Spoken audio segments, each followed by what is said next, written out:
Shalom. లూకాసు వార్త 8వ అధ్యాయము 48వ వచనము. Gospel according to Luke chapter 8 verse 48. అందుకాయన, కుమారి, నీ విశ్వాసము నిన్ను స్వస్థపరిచెను, సమాధానము గలదానవై పొమ్మని ఆమెతో చెప్పెను.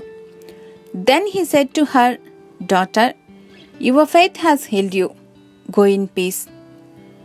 క్వారంటైన్లో కానీ ఐసోలేషన్లో కానీ 10 to 14 days ఉండటానికి గంటలు నిమిషాలు లెక్కిస్తున్నాం.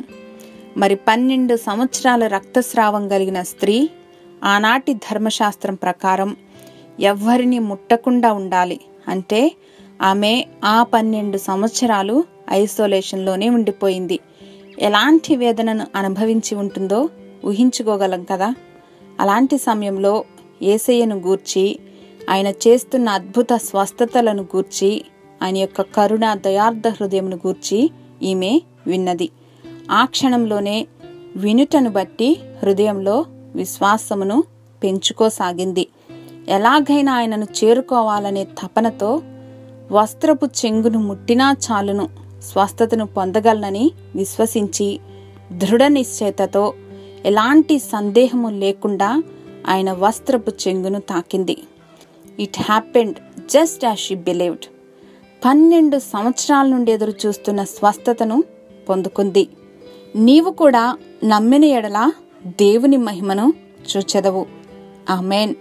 ఎంతో మంది ఆనాటి జనసమూహంలో యేసయ్యను తాకారు, ఎవరూ స్వస్థపడలేదు.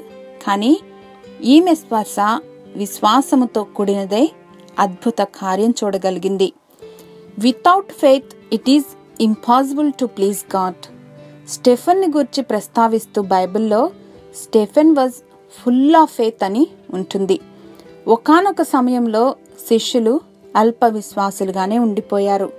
ఇంకొక సందర్భంలో అవిశ్వాసముతో వణికిపోయిన వారుగాను ఉన్నారు.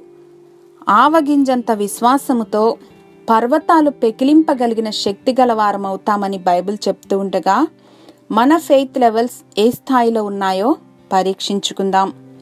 మా దేవా, మా తండ్రి, విశ్వాసము లేకుండా మీకిష్టులై ఉండలేమని లేఖనాల ద్వారా మాకు జ్ఞాపకం చేసినందుకు వందనాలు. దినదినము విశ్వాస యాత్రలో ముందుకెళ్లే శక్తిని అనుగ్రహించమని యేసు నామంలో ప్రార్థించి పొందుకొని మా ప్రియ పరలోకపు తండ్రి. ఆమేన్.